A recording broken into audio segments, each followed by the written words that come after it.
Lalu, lalu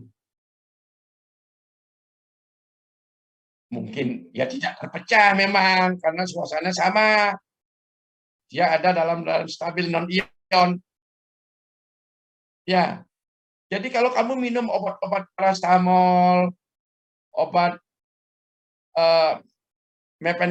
asam mefenamat, phenylbutazon, paracetamol, semua obat-obat NSAID non-steroid anti-inflammatory drug, namanya obat-obat untuk sehari-hari diminum itu untuk mengurangi nyeri kepala maupun untuk demam, itu semuanya obatnya itu bersifat asam lemah. Kalau kamu minum dalam keadaan perut kosong, itu cenderung obatnya terdapat dalam bentuk non-ion, tidak terionisasi karena obat asam dalam suasana asam. Maka terdapat dalam bentuk non-ion. Ini absorpsinya secara difusi luar biasa tepatnya di lambung ini. Maka sering terjadi lambungnya mengalami iritasi. Karena obat terdapat dalam bentuk non-ion. Hanya obat-obat dalam bentuk non-ion. Ini yang diabsorpsi melalui mekanisme difusi. Sedangkan yang lainnya, yang bentuk yang ion dan ionisasi, dia akan masuk nanti di usus diabsorpsi karena ususnya menjadi pH-nya menjadi ke arah basa. Menunggu pH basa dia baru diabsorpsi di usus. Agak lambat diabsorpsinya. Juga ada saya katakan transport pasif ini bisa melalui filtrasi. Filtrasi itu kan melalui porus-porus, melalui porus. Filtrasi. Masih ingat filtrasi itu? Difusi, filtrasi, difusi fasilitatif. Filtrasi itu melalui porus. Membran itu ada porus. Setiap membran sel, bukan dinding sel ya. Membran sel, membran tubuh kita ada membran saja, dinding nggak ada. Dinding pun ada porusnya juga. Nah, kalau absorpsi obat lewat porus, lewat lubang, maka makin kecil ukuran partikel molekul obat akan makin gampang lewat lubang kan begitu. Kalau badanmu gede ya nggak bisa lewat lubang, susah karena lubangnya itu terbatas. Makin kecil ukuran partikel molekul obat, makin cepat obat tersebut diabsorpsi. Demikian sebaliknya. Ya, kenapa? Karena absorpsinya bisa lewat filtration. Filtration itu lewat porus. Membran tubuh kita semuanya ada porus, tergantung besar kecilnya. Ya. Oke. Terus ada lagi dengan difusi fasilitatif. Itu masih transfer pasif. Ya. Difusi fasilitatif itu menggunakan fasilitas, menggunakan kemudahan, menggunakan carrier, menggunakan alat bantu. Difusi tapi menggunakan alat bantu. Contohnya misalnya absorpsi glukosa. Itu perlu memerlukan natrium, kalium, di dalam darah memerlukan insulin untuk mentransport glukosa tadi. Tanpa ada dia tidak bisa diabsorpsi. Ada transport, ada namanya GLUT4, ada GLUT2 dan sebagainya ya. Nah, itu namanya carrier. Jadi kebanyakan obat diabsorpsi bisa melalui difusi, difiltrasi, difusi fasilitatif. Namun ada lagi obat yang diabsorpsi dengan transport aktif. Apa transport aktif? Transport aktif artinya obat itu bergerak melawan gradien konsentrasi. Dia bergerak dari konsentrasi rendah ke konsentrasi tinggi. Kok bisa? Ya bisa, tapi dia butuh energi, butuh ATP. Umumnya kebanyakan seperti hormon dalam tubuh, neurotransmitter, itu membutuhkan ATP untuk transportasinya. Ya, kebanyakan bahan-bahan itu ditransport melalui transport pasif, transport aktif. Karena memerlukan ATP. Yang ketiga, proses absorpsi melalui proses pinositosis. Pinositosis seperti gerakan amoeboid. Jaringan yang membutuhkan obat oleh jaringannya diambil, dibawa ke jaringan yang lain. Kayak gerakan amoeboid, amuba begitu. baik melalui ekstosis maupun melalui endositosis. Kalau ekstosis itu keluar tubuh, tapi kalau endositosis itu masuk ke dalam tubuh dengan mekanisme penositosis tadi, gerakan membuih. Jadi ada 3 mekanisme absorpsi obat, ada dengan transport pasif, ada dengan transport aktif, ada dengan cara penositosis. Transport pasif itu melalui difusi, filtrasi maupun difusi fasilitatif. Ya, kira-kira itu absorpsi. Ya. Nah, di sini ada namanya. Ini kok enggak terlihat ini.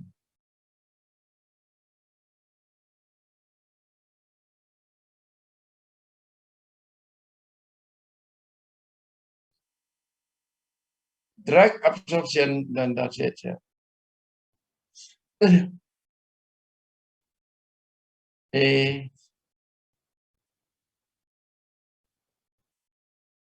That's it.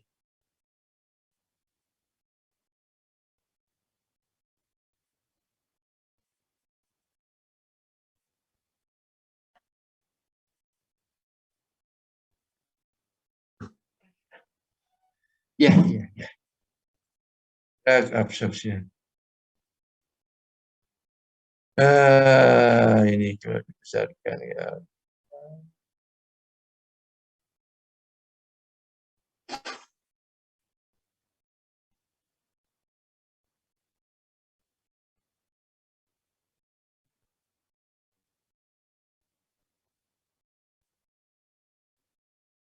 Kamu kelihatan ya ini? Halo, Lihat. terlihat ya? Ya sudah gini. Drug absorption artinya jumlah obat yang diabsorpsi tergantung dari amount of drug in circulation to maksudnya gini. Drug absorpsi, jumlah drug obat yang diabsorpsi tergantung dari drug in adanya obat di dalam sirkulasi yang dihitung dari dosis yang diberikan. Jadi begini, kalau saudara memberikan obat, tidak semuanya obat tersebut akan diabsorpsi. Berapa persen obat yang diberikan itu diabsorpsi? Mungkin sebagian kecil. Tergantung daripada jumlah obat yang ada dalam sirkulasi. Itu yang dikatakan obat tersebut setelah diberikan pada oral masuk ke dalam sirkulasi. Itulah jumlah obat yang diabsorpsi. Yang dihitung dari dosis yang diberikan, persentase dosis. Tidak semua obat mungkin 100% obat tersebut diabsorpsi kecuali intravena. Bisa 100%. Karena masuk dalam sirkulasi darah. Jadi patokannya jumlah obat diabsorpsi itu adalah persentase obat yang mencapai sirkulasi. Berapa persen? Jadi baik dengan transport pasif, transport aktif, maupun penositosis dan sebagainya, untuk menentukan besarnya absorpsi obat itu ditentukan dari persentase obat yang masuk ke dalam sirkulasi darah. Beda kalau obat tersebut diberikan dengan cara intravena. Pasti obat tersebut 100% terabsorpsi. Karena patokannya absorpsi. Itu besarnya absorpsi adalah berapa persen obat yang mencapai sirkulasi darah. Kalau obat diberikan secara intravena, pasti 100% diabsorpsi. Tapi kalau diberikan pada oral, sebagian kecil aja diabsorpsi. Cuman tergantung berapa kadarnya dalam darah, nanti hitung dulu. Itu namanya besarnya absorpsi. Masih dalam absorpsi,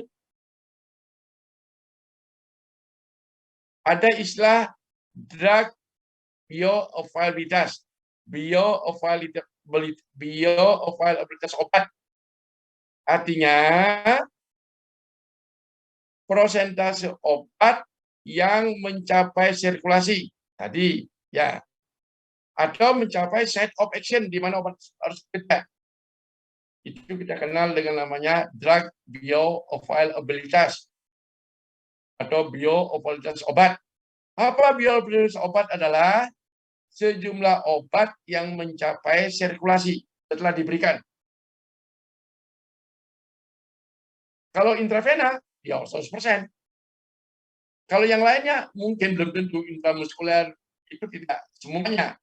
Pasti akan ada di metabolisme oleh jaringan sebelum mencapai sirkulasi.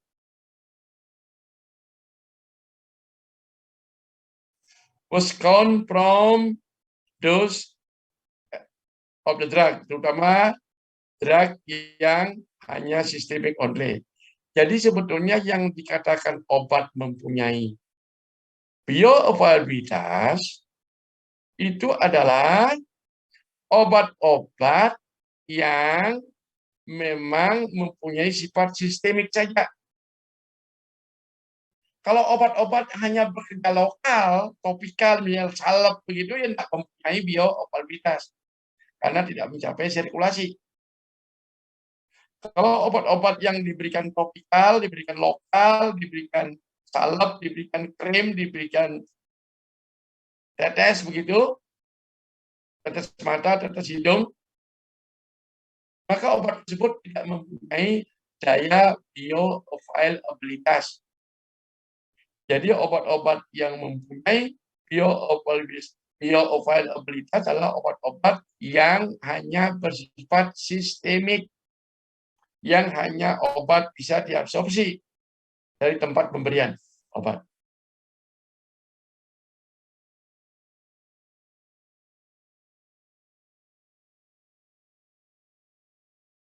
Sekarang beberapa faktor yang berpengaruh kepada kecepatan absorpsi. Absorpsi ini. Faktor-faktor to influence rate of the drug absorption. Jadi faktor-faktor yang berpengaruh pada kecepatan absorpsi obat. Yang pertama, route in drug administration, cara pemberian obat. Nanti akan dijelaskan cara pemberian obat.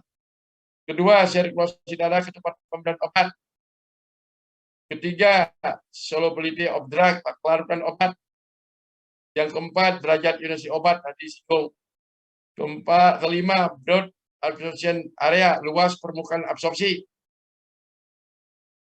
Yang kelima, size of molecular particle of drug, ukuran partikel molekul obat. Yang ketujuh, drug formulation, formulasi obat. Ini berpengaruh pada kecepatan absorpsi. Jadi beberapa faktor yang berpengaruh terhadap kecepatan absorpsi. Yang pertama, route and drug administration, cara pemberian obat.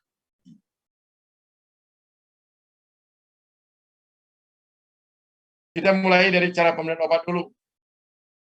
Route and drug administration, cara pemberian obat ada 4 macam. Secara enteral, secara parenteral, secara topikal, dan secara inhalasi. Secara enteral itu enterum, melalui usus. Enterum, bisa sublingual pada manusia, bisa per oral, bisa per anal. Itu enteral. Kalau parenteral suntikan, bisa suntikan subkutan, suntikan intramuskuler, suntikan intravena, suntikan intraperitoneal. Apa itu nanti dibahas. Ada cara pemberian yang lain di topikal. Dari topikal sudah tadi pada bentuk salep, bentuk krim, bentuk tetes, bentuk yang lainnya pada kulit dan mukosa. Dan yang keempat dengan cara perinhalasi lewat pernapasan.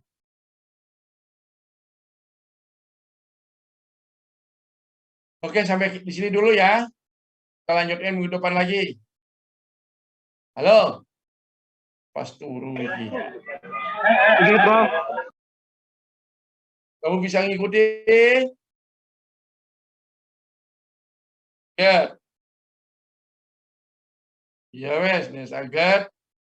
Wes, aku kuliah pertama tak istirahat sih. Nanti minggu depan